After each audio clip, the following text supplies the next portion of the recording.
Sammy's autograph book. Sammy celebrated his 10th birthday last week. One of his favorite presents was a small autograph book with 120 crisp blank pages. "I'm going to fill this entire book with autographs," Sammy said to himself as he slowly flipped through the empty pages.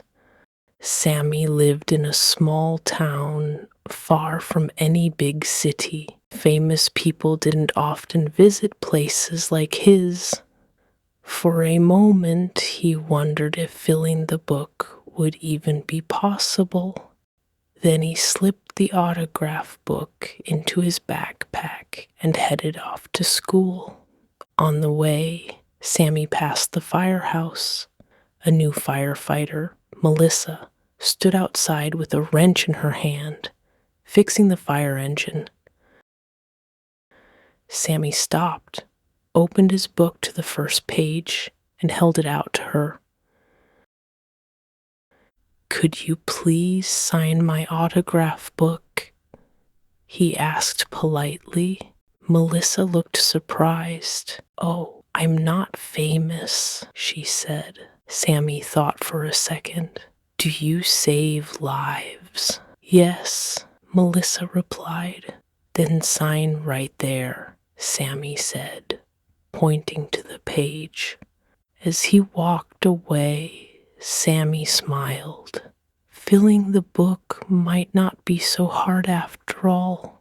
At lunchtime, Sammy approached Judy, the assistant kindergarten teacher.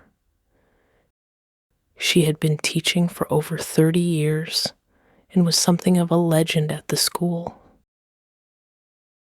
She played guitar with her students, organized class performances, and had even started a vegetable garden outside the kindergarten classroom.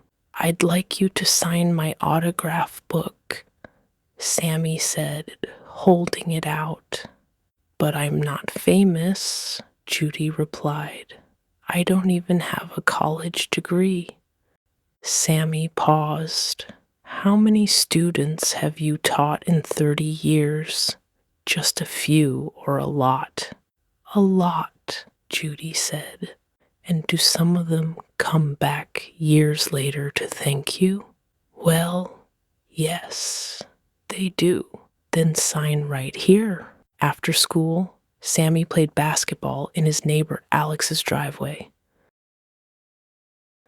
Alex let all the kids in the neighborhood play there.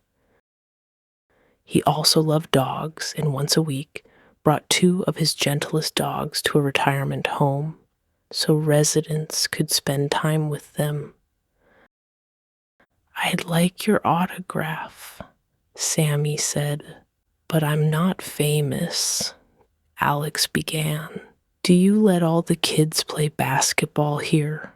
"Yes, but..." "And do you take dogs to the retirement home?" "Yes, but..." "Then sign right here." That night, Sammy flipped through his autograph book. There were still so many empty pages. How could he ever fill them all in such a small town? Then an idea popped into his head. He would go back to the people who had signed his book and ask them to write a few sentences about one of their heroes. The next day, Sammy stopped by the firehouse. Melissa looked tired, like she'd had a long, hard shift. Sammy decided it wasn't the right moment and quietly left. At lunch, he asked Judy if she would write about one of her heroes.